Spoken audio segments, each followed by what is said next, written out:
اعوذ باللہ من الشیطان الرجیم، بسم اللہ الرحمن الرحیم۔ محترم حضرات، السلام علیکم ورحمۃ اللہ وبرکاتہ۔ آج 22ویں تراویح میں 26ویں پارے حم میم کا خلاصہ پیش کیا جائے گا۔ اس میں سب سے پہلے سورہ احقاف جو ہجرت کے 3 سال پہلے اس وقت نازل کی گئی جبکہ حضور صلی اللہ علیہ وسلم طائف سے واپس تشریف لا رہے تھے۔ یہ نبوت کا 10واں یا 11واں سال تھا۔ اسے عام الحزن یعنی رنج و غم کا سال کہتے ہیں، کیونکہ اسی ایک سال میں حضور صلی اللہ علیہ وسلم کے چچا حضرت ابو طالب، حضرت خدیجۃ الکبریٰ رضی اللہ عنہ دونوں کا انتقال ہو گیا، جس کے بعد کفار قریش بہت دلیر ہو گئے اور آپ کو تنگ کرنے لگے، یہاں تک کہ گھر سے نکلنا دوبھر کر دیا۔ آخرکار آپ صلی اللہ علیہ وسلم مکہ سے طائف تشریف لے گئے کہ شاید وہاں کے 3 بڑے سرداروں میں سے کوئی ایمان لے آئے، مگر انہوں نے بھی آپ کی کوئی بات نہیں مانی، بلکہ آپ کے پیچھے گنڈے لگا دیے اور راستے کے دونوں طرف دور تک آپ صلی اللہ علیہ وسلم پر آوازیں کستے، گالیاں دیتے، پتھر مارتے چلے گئے، یہاں تک کہ آپ زخموں سے چور ہو گئے اور آپ کی جوتیاں خون سے بھر گئیں۔ اس حالت میں آپ طائف کے باہر ایک باغ کی دیوار سے ٹیک لگا کر بیٹھ گئے اور اپنے رب سے فریاد کرنے لگے کہ اے ارحم الراحمین، تو سارے ہی کمزوروں کا رب ہے اور میرا بھی، تو مجھے کس کے حوالے کر رہا ہے؟ اس کے جواب میں حضرت جبریل علیہ السلام پہاڑوں کے فرشتوں کو لے کر آئے۔ انہوں نے عرض کیا، آپ حکم دیں دونوں طرف کے پہاڑ ان پر الٹ دوں؟ آپ صلی اللہ علیہ وسلم نے فرمایا، نہیں، بلکہ میں امید رکھتا ہوں کہ ان کی نسل سے آنے والے اللہ وحدہ لا شریک کی بندگی قبول کر لیں گے۔ اس کے بعد آپ چند روز تک نالا کے مقام پر ٹھہرے رہے۔ آپ پریشان تھے کہ مکہ کیسے واپس جائیں۔ یہ خبر سن کر تو وہاں کے لوگ اور شیر ہو جائیں گے۔ انہی دنوں میں ایک رات آپ نماز میں قرآن مجید کی تلاوت کر رہے تھے کہ جنوں کا ایک گروہ ادھر سے گزر رہا تھا۔ انہوں نے قرآن سنا، ایمان لائے اور واپس جا کر اپنے قوم میں اسلام کی تبلیغ شروع کر دی۔ اللہ تعالیٰ نے نبی صلی اللہ علیہ وسلم کو اس صورت کے ذریعے یہ خوشخبری سنائی کہ انسان چاہے آپ کی دعوت سے بھاگ رہے ہوں، مگر بہت سے جن اس کے غرویدہ ہو گئے ہیں اور وہ اسے اپنی جنس میں پھیلا رہے ہیں۔ ساتھ ہی کفار کو ان کی گمراہیوں کے نتیجے میں آگاہ کیا۔ فرمایا، کبھی سوچا کہ اگر قرآن اللہ ہی کا کلام ہے تو اس کے انکار پر تمہارا کیا انجام ہوگا؟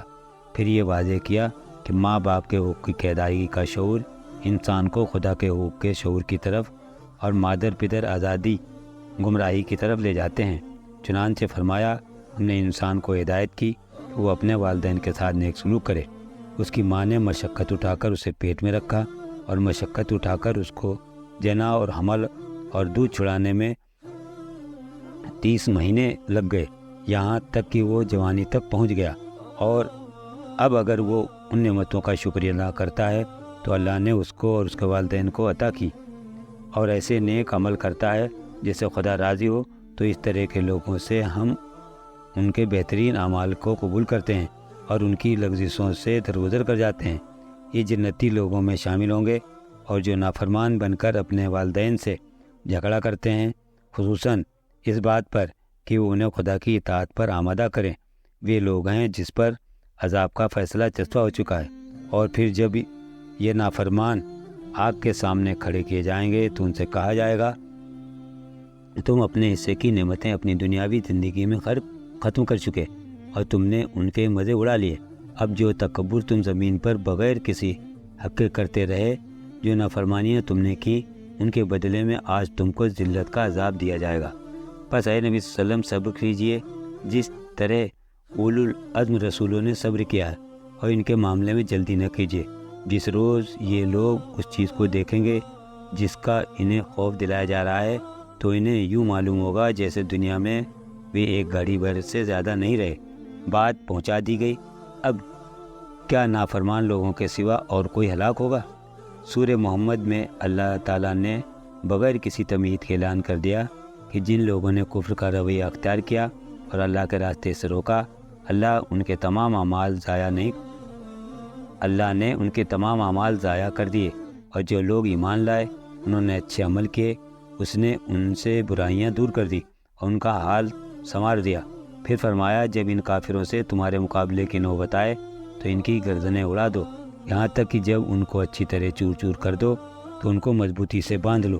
پھر یا تو ان کو احسان کر کے چھوڑنا ہے یا فدیہ لے کر، یہاں تک کہ جنگ بالکل ختم ہو جائے۔ اللہ چاہتا تو خود انتقام لے لیتا، لیکن وہ چاہتا ہے ایک کو دوسرے سے آزمائیں۔ اے ایمان والوں، اگر تم اللہ کی مدد کرو گے، یعنی اس کے دین کی، تو وہ تمہاری مدد کرے گا اور تمہارے قدم اچھی طرح جما دے گا۔ سورہ ختم کرتے ہوئے ہدایت دی کہ اللہ اور رسول کے ہر حکم کی اطاعت کرو۔ اگر اس میں کمزوری دکھائی تو تمہارے اعمال ضائع ہو جائیں گے۔ عزم و حوصلے کے ساتھ آگے بڑھو تو بازی تمہاری ہے، اللہ تمہارے ساتھ ہے۔ اس لیے دنیا کی محبت میں پھنس کر اللہ کے راستے میں خرچ کرنے سے جی نہ چراؤ۔ یاد رکھو، جو اللہ سے کنجوسی کرتا ہے وہ خود اپنی جان سے کنجوسی کرتا ہے۔ خدا کسی کے مال کا محتاج نہیں ہے، وہ بالکل بے نیاز ہے۔ تم اللہ کے محتاج ہو، وہ تمہارا امتحان ہو رہا ہے۔ اگر تم اس امتحان میں فیل ہو گئے تو اللہ تمہاری جگہ دوسروں کو لے آئے گا جو تمہاری طرح نکمے نہیں ہوں گے۔ سورہ فتح بھی مدنی ہے۔ پچھلی صورت میں عزم و حوصلے سے کام لینے پر سربلندی اور دشمنوں کی ذلت کا وعدہ کیا تھا۔ اس صورت میں اس وعدے کو پورا کرنے کی واقعاتی شہادت پیش کی گئی۔ صورت کے شروع میں صلح حدیبیہ کا ذکر کیا گیا، جو بظاہر تو دب کر کی گئی تھی مگر حقیقت میں فتح مکہ کی تمہید تھی۔ اس صورت میں فتح اور غلبے کی ان پیشن گوئیوں اور بشارتوں کا بھی حوالہ دیا گیا جس امت کے لیے اللہ نے تورات اور انجیل میں بیان کی ہیں، تاکہ اہل ایمان اہل کفر دونوں پر اچھی طرح واضح ہو جائے کہ جو کچھ ہوا، جو کچھ ہو رہا ہے، وہ جو کچھ ہونے والا ہے، سب کچھ اللہ تعالیٰ کی اسکیم میں پہلے سے شامل ہے اور یہ اسکیم پوری ہو کر رہے گی۔ کسی کی طاقت نہیں کہ اسے روک سکے۔ آیت 18 میں ہے کہ اللہ ان مومنین سے خوش ہو گیا جنہوں نے درخت کے نیچے حضور صلی اللہ علیہ وسلم سے بیعت کی تھی۔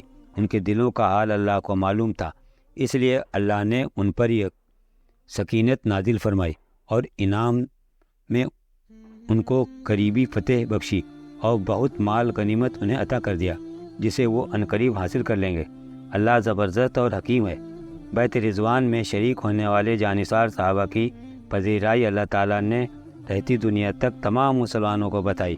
نیز اشارہ یہ ہے کہ جو لوگ اللہ کی راہ میں جان کا نذرانہ پیش کرتے ہیں وہ دنیا و آخرت کی کامیابی سے ہمکنار ہوتے ہیں۔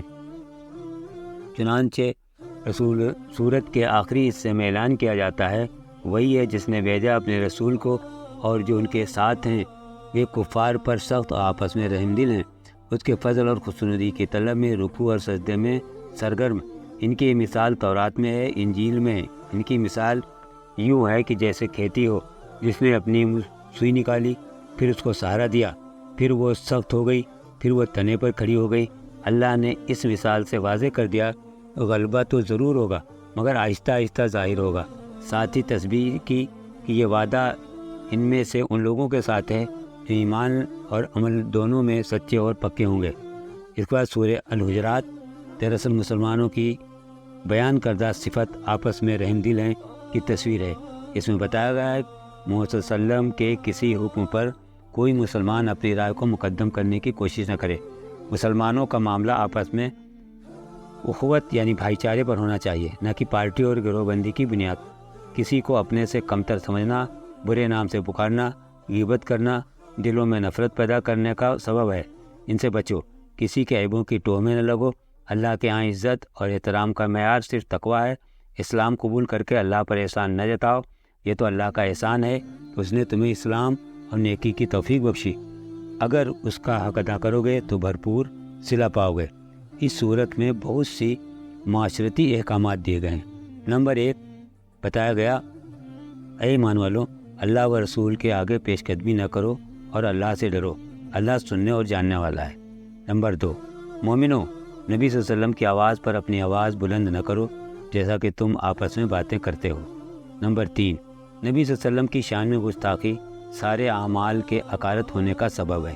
نمبر 4 جو لوگ نبی صلی اللہ علیہ وسلم کے سامنے اپنی آواز پست رکھتے ہیں وہ پرہیزگار ہیں، ان کے لیے مغفرت اور اجر عظیم ہے۔ نمبر 5 جو لوگ نبی صلی اللہ علیہ وسلم کو حجروں کے پیچھے سے پکارتے ہیں ان میں اکثر نادان ہیں۔ کسی کو بھی کمرے کے پیچھے سے پکارتے ہیں ان میں اکثر نادان ہیں۔ کسی کو بھی کمرے کے پیچھے سے نہیں بلکہ داخلی دروازے سے پکارنا چاہیے۔ نمبر 6 پکارنے کے بعد آنے تک تھوڑا انتظار کرنا چاہیے۔ نمبر 7 مومنوں، جب کوئی فاسق کوئی خبر لے آئے تو تحقیق کر لیا کرو، کہیں ایسا نہ ہو تم کسی گروہ کو نادانستہ نقصان پہنچا بیٹھو، پھر اپنے کیے پر پریشان ہو۔ یہ آیت ولید بن عقبہ کے بارے میں نازل ہوئی، جنہیں آپ صلی اللہ علیہ وسلم نے بنو مستلق سے زکوٰۃ وصول کرنے کے لیے بھیجا تھا۔ کسی وجہ سے وہ ڈر کر واپس آ گئے اور یہ خبر دی کہ انہوں نے زکوٰۃ دینے سے انکار کر دیا، میرے قتل کے در پہ رہے۔ آپ صلی اللہ علیہ وسلم یہ خبر سن کر ناراض ہوئے، ان پر چڑھائی کی تیاری کی۔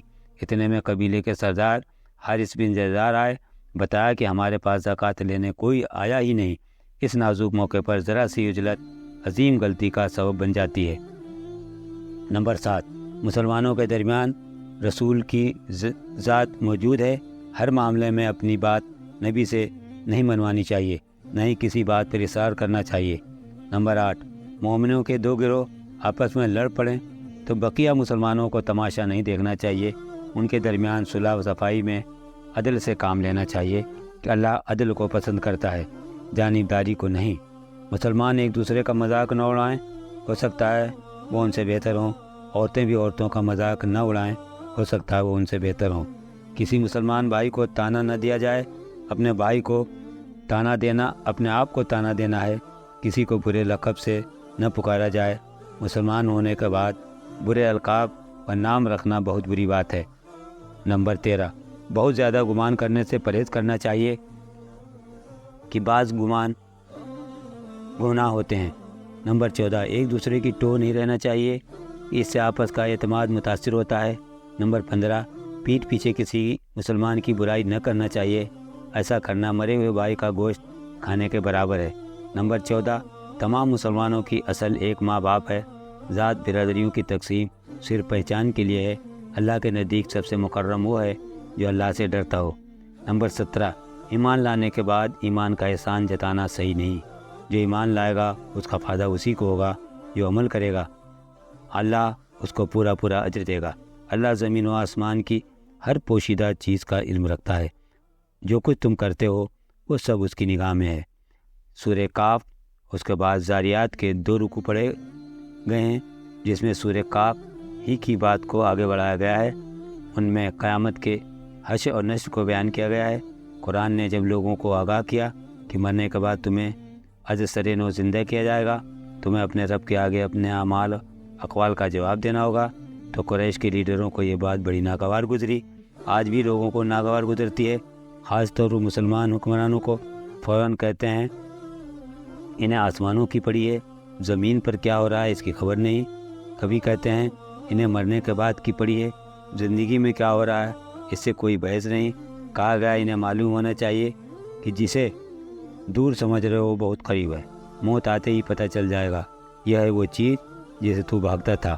اسی طرح کہا جسے تم اس لیے ناممکن سمجھ رہے ہو کہ مرنے کے بعد سب مٹی میں گل سڑ جاتے ہیں، تو مرنے کے بعد زمین ان کے اجزاء کو ہضم کر لیتی ہے۔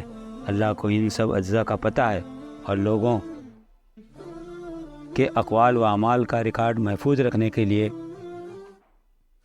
اس کے پاس ایک رجسٹر بھی ہے۔ کیا یہ نہیں دیکھتے کہ جس قوم پر بھی ہلاکت آتی ہے اس کے لیڈر تباہ اور عوام تتر بتر کر دیے جاتے ہیں؟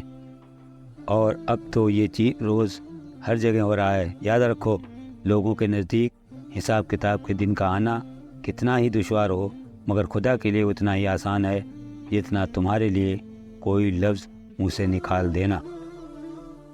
22ویں تراویح کا خلاصہ مکمل ہوا۔